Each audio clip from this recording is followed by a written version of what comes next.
دوستو ایک بار پھر ہم حاضر ہیں دنیا کی 10 بڑی اور اہم خبروں کے ساتھ۔ میں ہوں آپ کا میزبان وصال اعظم۔ کولمبیا میں شدید زلزلہ۔ کولمبیا میں 7.4 شدت کے زلزلے سے بڑے پیمانے پر تباہی ہوئی ہے اور 111 افراد کی اب تک ہلاکت کی اطلاع سامنے آئی ہے۔ کئی عمارتیں گر گئی ہیں اور ملبے میں پھنسے لوگوں کی تلاش جاری ہے۔ حکومت نے ہنگامی حالت نافذ کر دی ہے۔ ایران اور امریکہ میں ہرمز پر کشیدگی۔ اسٹریٹ آف ہرمز کو دوبارہ کھولنے کے معاملے پر امریکہ اور ایران کے درمیان بات چیت میں رکاوٹیں برقرار ہیں۔ ڈونلڈ ٹرمپ نے ایران سے جنگ کے اخراجات کی تلافی کا مطالبہ کیا ہے۔ اس کشیدگی کے باعث تیل کی قیمتوں پر بھی اثر پڑ رہا ہے۔ ڈونلڈ ٹرمپ کا ترکی سے خفیہ سفر۔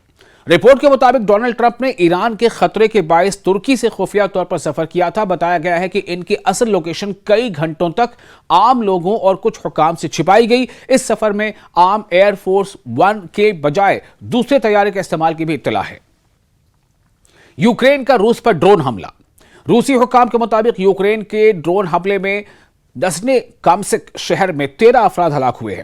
روسی حکام نے بتایا کہ حملے میں ایک صنعتی علاقے کو بھی نقصان پہنچا۔ یوکرین کی طرف سے اس واقعے پر فوری طور پر تفصیلی بیان سامنے نہیں آیا ہے۔ پولینڈ اور بالٹک ممالک میں سیکیورٹی سخت۔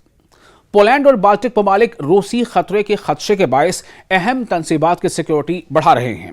ڈیم، بجلی گھر اور گیس کے بنیادی ڈھانچے کو خاص نگرانی میں رکھا جا رہا ہے۔ حکام کو خدشہ ہے کہ روس کی جنگ کا اثر مزید یورپی علاقوں تک پہنچ سکتا ہے۔ آسٹریلیا اور ویتنام کی نئی شراکت داری۔ آسٹریلیا اور ویتنام نے اپنے اسٹریٹجک تعلقات مزید مضبوط کرنے پر اتفاق کر لیا ہے۔ دونوں ممالک اہم معدنیات، سیمی کنڈکٹرز اور صاف توانائی کی سپلائی پر مل کر کام کریں گے۔ دونوں نے عالمی سپلائی چین میں رکاوٹوں پر بھی تشویش ظاہر کی ہے۔ چین میں طوفان سے پروازیں متاثر۔ چین کے مشرقی علاقوں یعنی ایسٹرن ریجن میں شدید بارشوں اور طوفان کے باعث تقریباً 950 پروازیں یعنی فلائٹس منسوخ یا متاثر ہوئی ہیں۔ شنگھائی سمیت کئی علاقوں میں خراب موسم کے باعث فضائی سفر مشکل ہو گیا ہے۔ حکام نے لوگوں کو شدید بارش کے دوران احتیاط برتنے کی ہدایت دی ہے۔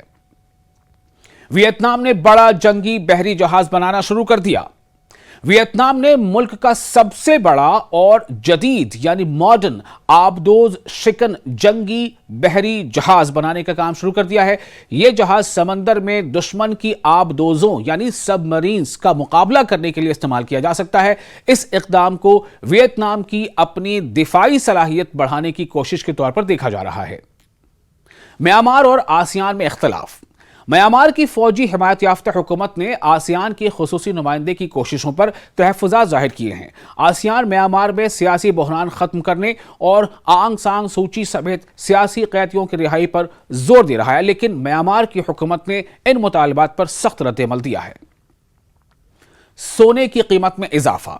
عالمی مارکیٹ یعنی ورلڈ مارکیٹ میں سونے کی قیمت، گولڈ کی قیمت مسلسل تیسرے دن بڑھی ہے اور 2 ماہ سے زیادہ کی بلند ترین سطح پر پہنچ گئی ہے۔ سرمایہ کار اب امریکہ کی نئی مہنگائی کی رپورٹ کا انتظار کر رہے ہیں۔